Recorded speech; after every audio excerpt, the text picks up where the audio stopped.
Hey boys and girls, today I'm going to start a painting project, a Romero Britto painting project. And he's the artist that does all the really colorful, bright, happy artworks.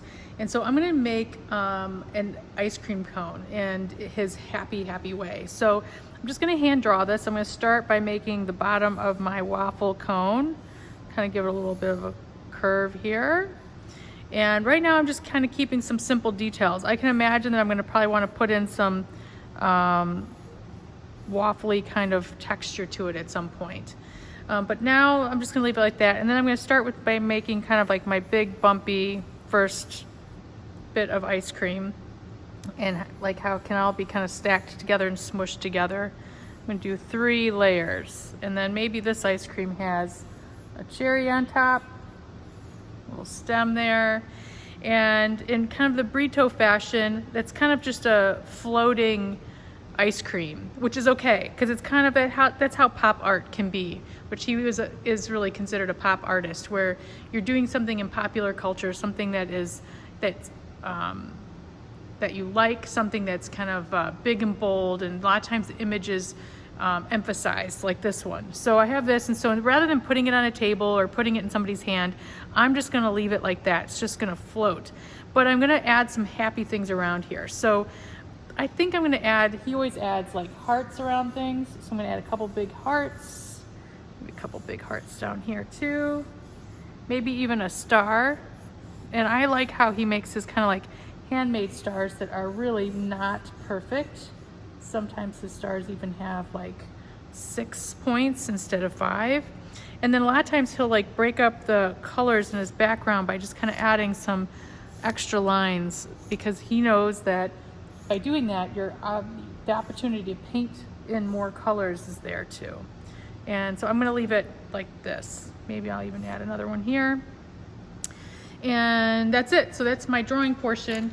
I'm going to use a Pitt pen to outline this. So one of my tips on outlining this with a Pitt pen is Pitt pens, which are like kind of like a India ink pen, they can smudge a little. So you want to be a little careful. I always like to pull towards my body when I am outlining.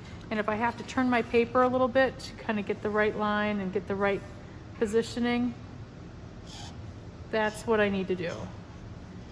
Gonna kind of give it a nice big outline and making sure that my hand that's laying on my paper is a little bit of a stability and control, is not running through the ink, because it will smudge, like I said. And then I'm gonna give this a big, I might even just color this in solid. This will be like a black stem. I might paint it with black too. And then I've got my big lines here, all the way around. And if you miss your pencil lines a little bit, don't worry.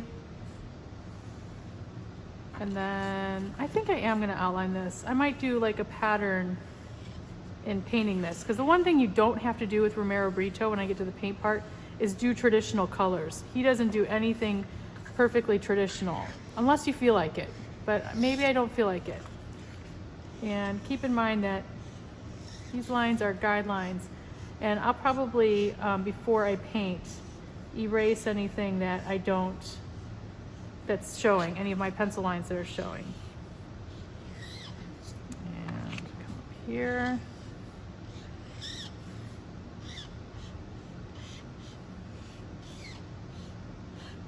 All right, one more line. All right. Okay, that's it for now. I will get ready to paint here in a few minutes.